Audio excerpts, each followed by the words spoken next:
Hi folks, I am Becky with Enduring Finances. Welcome back to my channel. Today we are taking a look at the breakdown of my spending plan, or what some people refer to as a budget, for December of 2022. So let's get into it. We have it broken down between my personal expenses, my business expenses, my income, and then my investing returns. But we'll get to those we'll get to those a little later.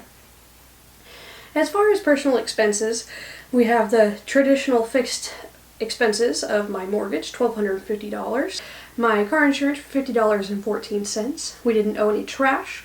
We had our quarterly sewer payment of $69, and the internet is split between my personal expenses and my business expenses by an 85-15% split, 85% business, 15% personal. So that's how that split is broken down.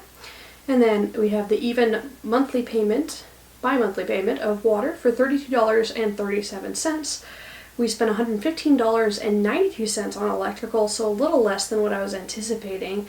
December was a little bit warm and cold at the same time, so we're doing all right. As far as gas here, it's a little weird this month because we estimated $150 spent on gas, but we're only taking out $9.06.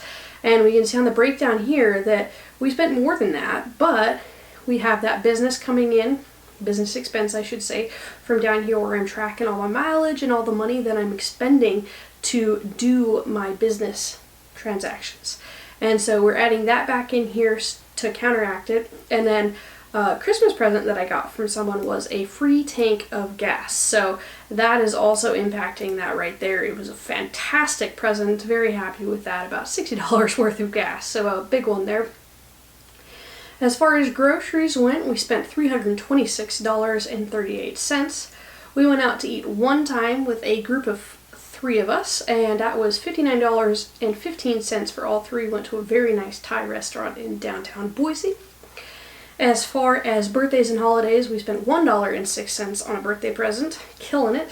We spent $20.70 on Christmas presents. We've been working on that for quite a few months now. And then that friend's potluck that I was talking about, I spent another $13.42 making pies for that, bringing that total to $35.18. As far as health and maintenance, we spent $200 again on counseling that I'm going through. And then as far as most of this is going strictly towards Jackson. He had his annual vet appointment, which was $283. We had a 6-month refill on his medication for $174. And then he had to get a dental cleaning, and that was $504, and that's with labs and x-ray stuff, all the things. So quite expensive with that. And then I had to buy new clothes for work because they ripped, so $29.45 for that. So that wraps up my personal expenses. We went over by about $270, totaling to negative $3,147.32. As far as business expenses go, we have that internet breakdown there for $50 for business expense. We had $12 for Enduring Finances go towards that podcast that I will be kind of discontinuing right now. And then as far as Holy Smokes Photography, we had a lot of expenses. It was the my Bluehost, my website hosting platform, annual payments there, so $171.74 for that. We had Etsy fees and Etsy marketing, and then shipping because we did sell a calendar or 2, and so that brought that total to $242.74, and then that gas as well for additional income broken up as business expenses. So that brings our total business expenses to $430.35. As far as income goes, we again have that VA benefit, $467.39. We made $1,804 from a part-time job, and then 67 cents from Enduring Finances, and that is off of just passive income from the website ads. As far as Holy Smokes Photography, we sell $30.48 in calendars, and then 13 cents from stock photography, bringing that to $30.61. For additional income, this is where it gets into the big numbers. I did watch a doc for about 2.5 weeks into the very beginning of the year, and I was paid $680 for that. Well, $640, and then I watched 2 other dogs a night for one evening so the couple could go out. It's been a long transition for them. It's a rescue dog and like attachment, separation type thing. So $680 for dog sitting that was not on Rover. I donated plasma a few times and then took a couple weeks off into the start of the new year, so we made $380 off of that. I did $309.04 off of DoorDash, and a large portion of that is because they offered a $200 bonus if you did 15 or 30 orders, I can't remember, within a certain time period before Christmas. So I jumped on that and made extra money with that. And then far as Rover, just doing dog walks and another dog sitting as well, we made $470.60. And we watched the weather transition from our fall to our winter and had some fun in the snow and got to meet a couple of new dogs that are just absolutely adorable, and I get to continue kind of watching them and transitioning that moving forward. And then of course Uber Eats goes hand in hand with that Rover. I'm trying to make the most of the time and the travel that I'm sending to do this. So we made $270.34, bringing our total additional income to $2,109.98. So that brings all of my income from part-time job to all the things to $4,412.90. So this was a huge month for us. We made about $1,600 more than I was estimating, and it's really good because we've had some low months over this year, so it's been a little tight. Before we jump into total income and all that, let's just quickly look at my investing returns just to give you an idea of where I'm at with that. We can see that I made $1.41 for my high yield savings account. We have a couple $1,000s in there, so not a very bad return, but could always be better. From Lending Club, we got $22.93, and we can see from that an individual paid off a lot of they paid off their loan, so they put a big down payment on their principal, so that's where we're seeing that, and $21.80 on the principal, $1.13 on the interest between that, and I think I have 2 loans now outstanding, and then 23 cents in fees. For my stock portfolio, I'll go into a video next week where I break down all the dividends and all of that, so you feel free to check that out if you want to know more about my investing strategy in my personal brokerage account. But we made $98.91 in dividends. We took a loss, a market value loss of $1,339.21. We didn't do any stock trades and we didn't have any fees.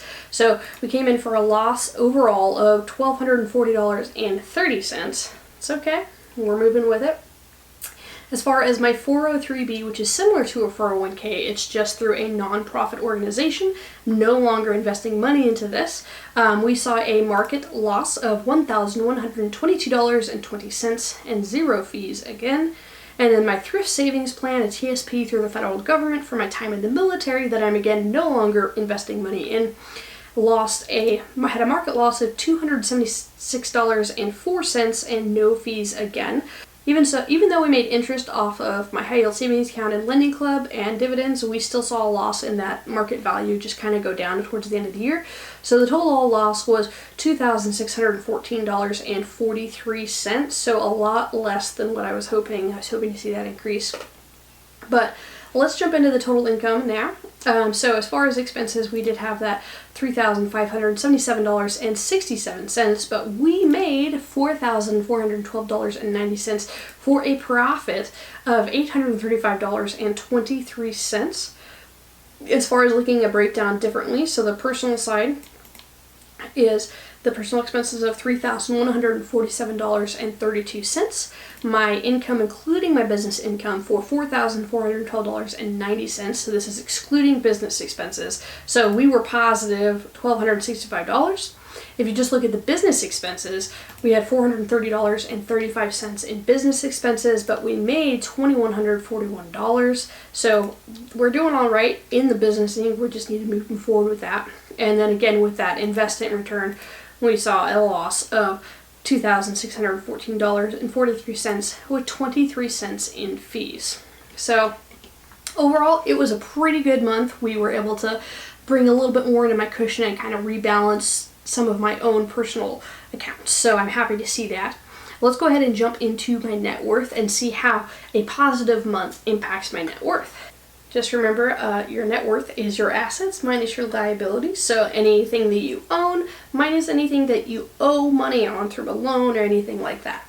So my market value of my house is $367,800. We have $450 cash on hand. Now I added to that significantly with the amount of money we have.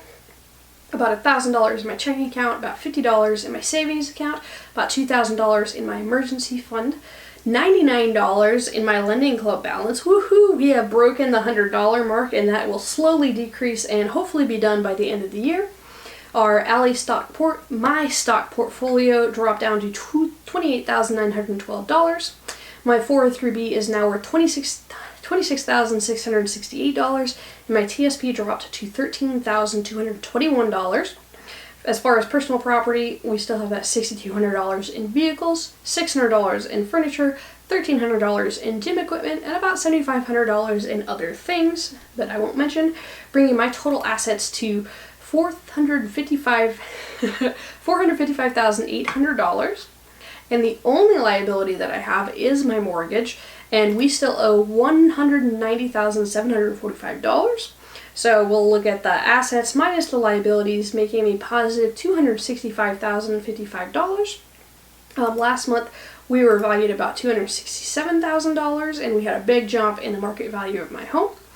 But this month we just saw a slight decrease in my lending club and my portfolios, my investment accounts essentially, of just under 1%. So I am very happy with that. And I thought it would be cool to kind of do a brief breakdown of some of the expenses that I had that I was showing you. So we're only going to include when I started doing the budget updates for you guys like this. So if we look at my long expenses breakdown, we're going to call it that. As far as birthdays, I estimated that I was going to spend $125.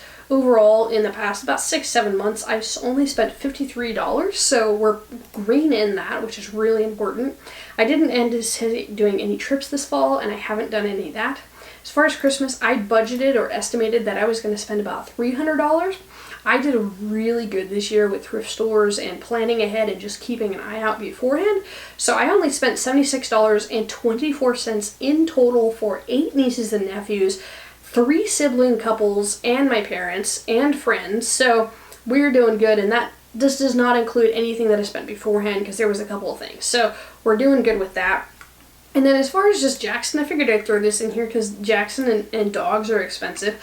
My estimation was spent about $510 in the last about 7 months with it, and I spent over $1,000 on him. Most of that is vet fees for his teeth that I was not anticipating. So we are negative in that regard. But you know what? You live and you learn, and hopefully you won't need a dental for quite a while. And then as far as my saving goals breakdown, for next year, this is what we're looking at for 2023. So I want to get my emergency fund up to $5,000 again. Right now it's about $2,000, so we need to save about $3,000. We're going to keep working forward on that. If we have positive months, that's important. I want to fix the AC unit because it went out last summer, very end of summer, and that will take about $5,000 is what I'm estimating, and I have not saved anything for that. So we're still needing about $5,000. Planning, I think it's still on the table, to do a Mount Rainier trip this summer. So I'm estimating about $500 for that, and I haven't saved anything. And then to fix, I have 3 front doors. Why, I don't know, but it would probably be good if when I was fixing the AC unit that is in the wall to a non-wall unit, standalone AC unit, if I fix the front door at the same time, because it coincides. So I'm estimating about $1,000 to fix that. So we have a lot of things to save up for, and it'll be fun. So I'm excited to see how this year goes. I plan on doing a video that breaks down all of the additional income, the different side hustles and passive income, and just kind of an overview of how that did for the entire year of 2022, because I think that's interesting, and I think some people will find that intriguing. And then of course you can always look more specifically at my personal brokerage account, my personal stock portfolio, to see how I'm investing my dividends and my money to have a long-term growth account with that. So that wraps it up for me, guys, and I will catch you next time.